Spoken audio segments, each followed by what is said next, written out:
चांद से पृथ्वी पर कैसे वापस आएगा चंद्रयान-3? क्या इसरो ने बनाया है इस अंतरिक्ष यान की वापसी का कोई प्लान, या फिर चंद्रयान-2 की तरह चांद की कक्षा में घूमता रहेगा ये स्पेसक्राफ्ट?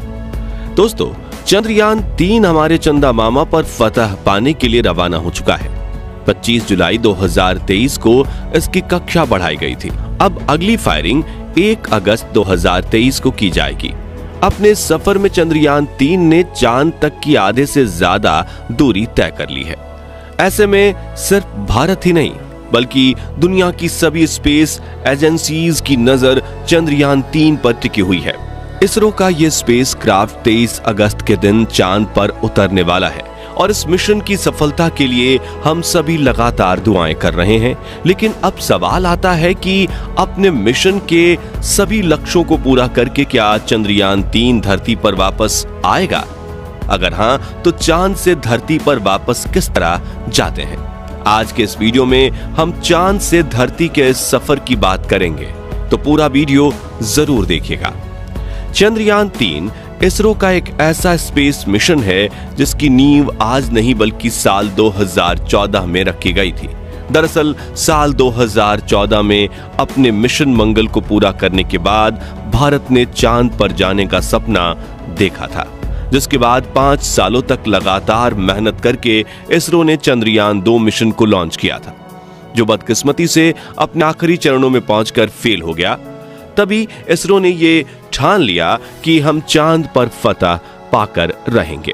फिर 4 साल मेहनत करके 14 जुलाई साल 2023 के दिन इसरो ने चंद्रयान-3 मिशन को लॉन्च किया है और हम सभी को यकीन है कि इस बार चंद्रयान-3 चांद पर सॉफ्ट लैंडिंग करेगा और अपने 14 दिनों के मिशन को भी पूरा कर लेगा। लेकिन क्या चंद्रयान-3 चांद से वापस लौटेगा? ये जानने से पहले आइए जानते हैं कि आखिर चांद से धरती पर वापस कैसे आते हैं और कैसे अमेरिका और चीन ने चांद से धरती पर वापसी की थी। तो बता दें कि चांद पर जाकर धरती पर वापस आने की प्रक्रिया सबसे पहले अमेरिकी स्पेस एजेंसी नासा ने तब की थी जब उन्होंने अपोलो 11 मिशन के दौरान अंतरिक्ष यात्रियों यानी कि इंसानों को पहली बार चांद पर भेजा था। 11 जुलाई 1969 के दिन नासा के सैटर्न 5 रॉकेट से अपोलो 11 के स्पेसक्राफ्ट को चांद पर जाने के लिए लॉन्च किया गया था और 21 जुलाई 1969 के दिन अपोलो 11 का लैंडर चांद की धरती पर सुरक्षित उतर गया था, जिससे एस्ट्रोनॉट नील आर्मस्ट्रॉन्ग और बज एल्ड्रिन ने पहली बार चांद पर कदम रखा था। इसी के साथ ही अमेरिका इंसानों को चांद पर भेजने वाला दुनिया का सबसे पहला देश बन चुका था।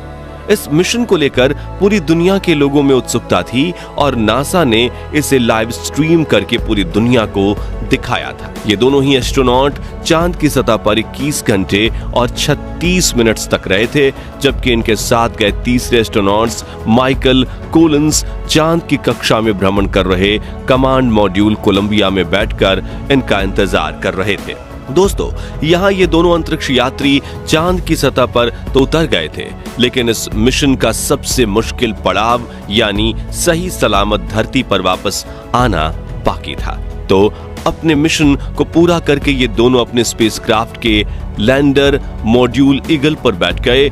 इसके बाद इन्होंने चांद की सतह से ऊपर उठने की प्रक्रिया की शुरुआत की, जिसमें सबसे पहले इन्होंने एसेंट इंजन और डिसेंट इंजन से अलग कर दिया, क्योंकि इस लैंडर को इस तरह से सेट किया गया था कि डिसेंट इंजन का काम इन्हें चांद की सतह पर लैंडिंग करवाना था, जबकि एसेंट इंजन का काम इन्हें वापस चांद की कक्षा में ले जाना था। यानी अब डिसेंट इंजन की कोई जरूरत नहीं थी, इसलिए उन्होंने इसे चांद पर ही छोड़ दिया, जिसके बाद एसेंट इंजन थ्रस्ट पैदा करके चांद के पतले वातावरण को चीरते हुए धीरे धीरे चांद की कक्षा में ऊपर उठने लगा, जहां पर स्पेसक्राफ्ट का कमांड मॉड्यूल कोलंबिया इनका इंतजार कर रहा था। साथियों, जिस तरह चंद्रयान-3 के विक्रम लैंडर को चांद की कक्षा में प्रवेश करवाने के लिए इसरो ने इस बार propulsion मॉड्यूल भेजा है, ठीक इसी तरह अपोलो 11 के दौरान अमेरिका ने कमांड मॉड्यूल को भेजा था, जिसका नाम कोलंबिया रखा गया था। तो एसेंट इंजन के चांद की कक्षा में पहुंचने के बाद कोलंबिया के साथ ही चांद के चक्कर लगाते हुए उसके साथ जुड़ गया। जिससे नील आर्मस्ट्रांग और बज एल्ड्रिन कमांड मॉड्यूल यानी कोलंबिया में चले गए। फिर धरती पर वापस आने वाले स्पेसक्राफ्ट के वजन को कम करने के लिए एसेंट मॉड्यूल को कमांड मॉड्यूल से अलग करके चांद की कक्षा में छोड़ दिया गया। फिर पायलट माइकल कोलिंस ने कमांड मॉड्यूल का इंजन ऑन किया और अर्थ इंजेक्शन फेज की शुरुआत की, जिसमें यह स्पेसक्राफ्ट चांद की गुरुत्वाकर्षण सीमा से बाहर निकलकर धरती की ओर बढ़ने लगा। अब पृथ्वी के वातावरण में प्रवेश करने से पहले एस्ट्रोनॉट्स ने इस स्पेस शटल के सर्विस सेक्शन को कमांड मॉड्यूल से अलग कर दिया, जिससे स्पेसक्राफ्ट का वजन कम हो जाए और वो अपनी त्रिकोणाकार बनावट की वजह से हवाओं को चीरता हुआ धरती के वातावरण में प्रवेश कर जाए। इस दौरान जैसे स्पेसक्राफ्ट पृथ्वी की गुरुत्वाकर्षण की सीमा में दाखिल हुआ तो ग्रेविटी की वजह से तेजी से धरती की तरफ बढ़ने लगा। दोस्तों, जब भी कोई स्पेसक्राफ्ट धरती के वातावरण में प्रवेश करता है तो घर्षण की वजह से काफी गर्मी पैदा होती है।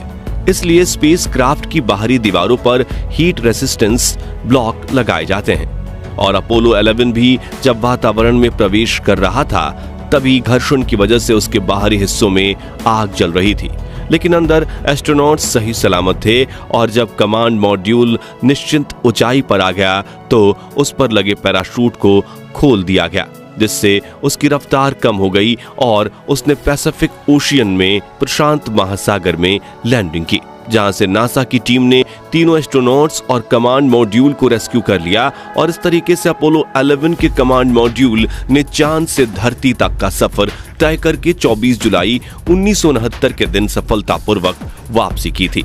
दोस्तों, अब अगर आप कहें कि ये तो 50 से भी ज्यादा साल पुरानी तकनीक है, तो बता दें कि साल 2020 में चीन ने भी अपने मून मिशन चेंग-ई 5 को लॉन्च किया था, जिसमें लगे लैंडर का काम था चांद की सतह पर सॉफ्ट लैंडिंग करना और अपने रोबोटिक पार्ट्स की मदद से लूनर सैंपल कलेक्ट करके धरती पर भेजना।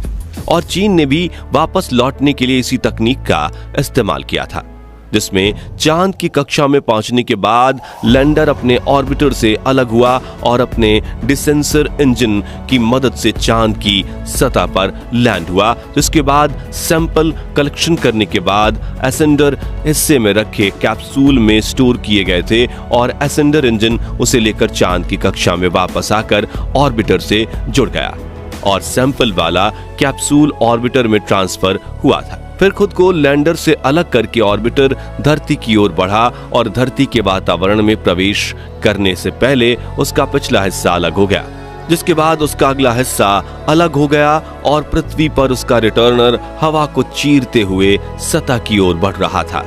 और सही समय पर उसके पैरासूट खोलकर उसकी रफ्तार कम की गई थी और वो चाइना के मंगोलिया में लैंड हुआ था, जहां से उसे रेस्क्यू करके लूनर सैंपल कलेक्ट किए गए थे। चीन के इस मिशन की लॉन्चिंग 23 नवंबर 2020 के दिन हुई थी और 16 दिसंबर 2020 के दिन इसने धरती पर लैंडिंग की थी।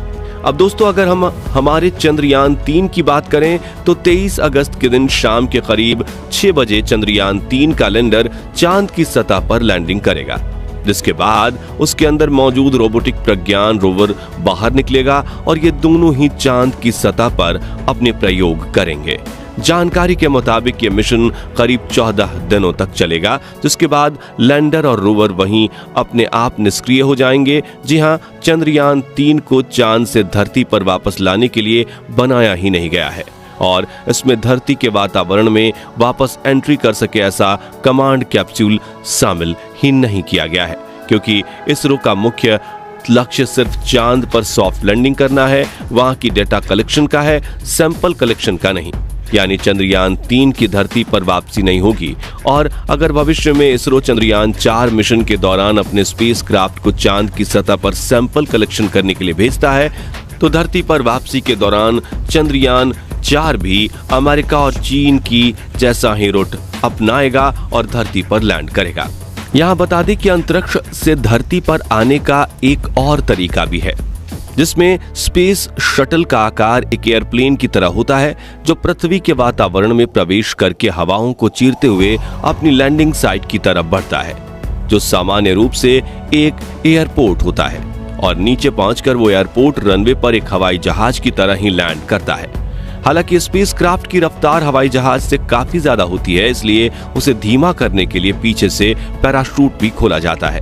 अमेरिकी स्पेस एजेंसी नासा के पास डिस्कवरी नाम की इस तरह का एक स्पेस शटल है जो आज तक 39 बार स्पेस में जाकर वापस आ चुका है और धरती के वातावरण में वापस एंट्री के दौरान ऊष्मा और घर्षण से बचने के लिए इसके बाहरी हिस्से में 25,000 हीट रेजिस्टेंस टाइल्स लगी हुई हैं। दोस्तों बता दें कि भविष्य में अगर हम भी इंसानों को अंतरिक्ष में भेजेंगे तो ज्यादा स्पेस एजेंसीज इसी लैंडिंग टेक्निक का इस्तेमाल करेगी। तो दोस्तों अगर आप भी चाहते हैं कि इस बार भारत चांद को अपनी मुट्ठी में कर ले तो कमेंट बॉक्स में इसरो को अपनी दुआएं और शुभकामनाएं जरूर दीजिए और जानकारी पसंद आई हो तो वीडियो को लाइक और शेयर जरूर कीजिए। साथ ही चंद्रयान 3 मिशन से जुड़ी पल पल की खबर जानने के लिए हमारे चैनल को सब्सक्राइब करके पास वाली घंटी को जरूर बजा दीजिए। वीडियो देखने के लिए आपका बहुत बहुत धन्यवाद।